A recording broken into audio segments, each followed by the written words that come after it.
Hello friends, இன்றைக்கி எண்ணெய் கத்திரிக்காய் எப்படி செய்கிறதுன்னு பார்க்கலாம். சீக்கிரமாக செஞ்சோன்னா ஈஸியாகவும் இருக்கும். வாங்க ரெசிபியை பார்க்கலாம். தேவையான பொருட்கள்: கத்திரிக்காவை முதல்ல வெட்டி தண்ணியில் போட்டணும். அதில் பூச்சி இருக்கான்னு பார்த்துக்கணும். பூச்சி இல்லைன்னா எல்லா கத்திரிக்காயும் தண்ணியில் வெட்டி போட்டு வச்சுக்கணும். ஃபஸ்ட்டு வெட்டி போட்டு கொஞ்சம் நல்லா அலசிடணும். தண்ணியிலே இருந்தால் தான் கத்திரிக்காய் கருக்காமல் இருக்கும். இப்போ சட்டி அடுப்பில் வச்சு சட்டி காஞ்சதுக்கப்புறம் எண்ணெய் கொஞ்சம் அதிகமாக ஊற்றிக்கணும். அப்போ தான் எண்ணெய் மிதந்து நல்லா அழகாக இருக்கும் பார்க்கறதுக்கு கத்திரிக்காய். லைட்டாக சூடானோடனே 1 ஸ்பூன் சீரகம் போடணும். அப்புறம் கொஞ்சமாக மிளகு போடணும். கருவேப்பிலை போடணும். எண்ணெய் சூடாகிறதுக்கு முன்னாடியே போட்டணும். இது 3த்தையுமே.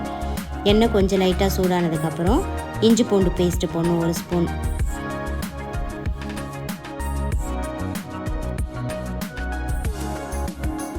இஞ்சி பூண்டு பேஸ்ட்டு போட நல்லா கொஞ்சம் வதக்கிக்கிட்டே இருக்கணும். அதை இஞ்சி பூண்டு வாசனைலாம் போகிற மாதிரி போனதுக்கப்புறம் ஒரு 1/2 டம்ளர் தண்ணி ஊற்றணும். அந்த இஞ்சி பூண்டு இதுலேயே தண்ணி ஊற்றி கொஞ்சம் நல்லா கொதி வரணும். கொதி வர்றது வரைக்கும் வெயிட் பண்ணணும்.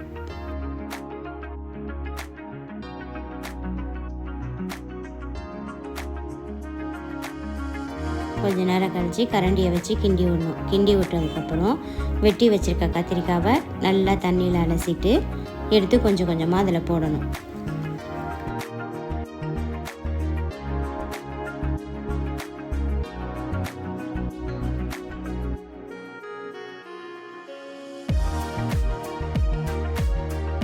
இப்போ இதுக்கு தேவையான மசாலா ஆட் பண்ணணும். மஞ்சள்தூள் 1/4 ஸ்பூன் போடணும். உப்பு கொஞ்சம் போட்டுட்டு கொஞ்சம் அதை கிண்டி விடணும். கத்திரிக்காய், உப்பு, மஞ்சள் எல்லாம் சேர்ந்து கலர்ற மாதிரி கிண்டி விடணும். வதங்கிட்டு இருக்கப்போ வேர்க்கடலை எல்லையும் அரைச்சிடுவோம். அதுக்கு முன்னாடி மிளகாத்தூளை அதில் போட்டு தட்டி சிம்மில் போட்டு கொஞ்சம் வதக்கி விடுவோம். நல்லா இது எண்ணெய் பிரிஞ்சு வர்றது வரைக்கும் சிம்மிலே இருந்து கத்திரிக்காய் நல்லா வதங்கணும்.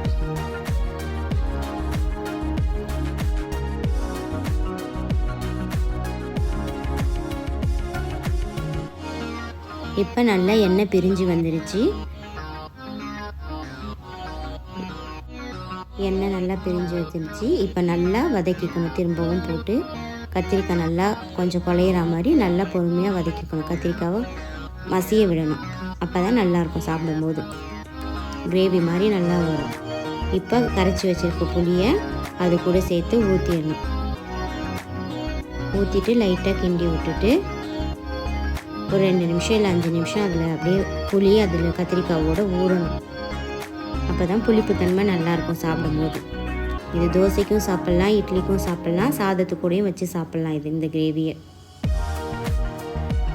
நல்லா எல்லா பக்கமும் கோட்டிங் ஆகிற மாதிரி அந்த புளியை நல்லா வரைய விடணும். கிளறி விட்டுக்கிட்டே இருக்கணும். இது கிளறி விட்டுகிட்டே இருக்கும்போது அரைச்சி வச்சுருக்கிற வேர்க்கடலையும் எல்லையும் அந்த கத்திரிக்காய் கலவையோடு ஊற்றிட்டு சிம்மிலேயே போட்டு நல்லா கிண்டி விடணும். ஒரு 5 நிமிஷம் சிம்மிலேயே கலந்ததுக்கப்புறம் அது நல்லா எண்ணெய் பிரிஞ்சு வந்ததுக்கப்புறமா ஆஃப் பண்ணிவிட்டு சாப்பிட்றதுக்கு ரெடி ஆகிடும். கத்திரிக்காய் டேஸ்ட்டாக இருக்கும், சிம்பிளாகவும் இருக்கும், சாப்பிட்றதுக்கு நல்லா இருக்கும்.